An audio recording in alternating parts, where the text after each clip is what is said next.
as child psychiatrists, we use multiple ways of understanding what is going on with the child. What we do initially is to do a complete background history, understand where the difficulties are coming from, what could be the reasons of the current difficulty. But there are certain things where we need additional help. A cognitive assessment is one of these things. What a cognitive assessment is a series of cognitive tests that are standardized in nature, which means that there's no right score or wrong score, but there is a standard score for a child at a certain age. And these tests eventually give us a report which help us with general intelligence across 4 or 5 domains, like verbal comprehension, perceptual reasoning, working memory, processing speed, each of which are different parts of intelligence, of obviously one kind. I mean, there is also musical intelligence and there is emotional intelligence, but the cognitive assessment gives us cognitive intelligence of a certain kind. It also helps us diagnose learning disabilities like dyscalculia, which is difficulty with understanding numbers, dyslexia, which is difficulty with reading, and dysgraphia, which is difficulty with writing.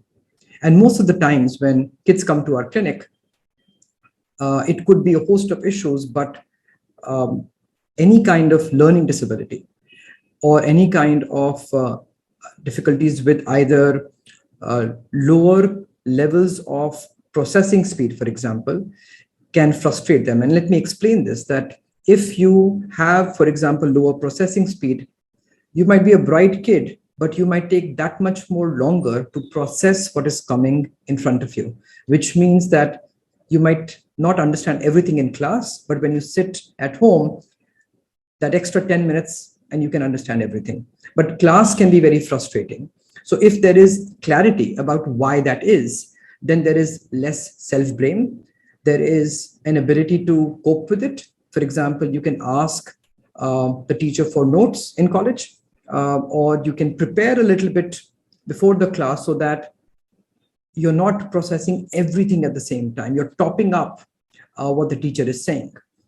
So these are ways in which the cognitive assessment helps us by getting how the brain works, what is it good at, what is it not good at, and how can it explain our current frustrations in a logical way so that we can logically sort of tackle the difficulties on hand.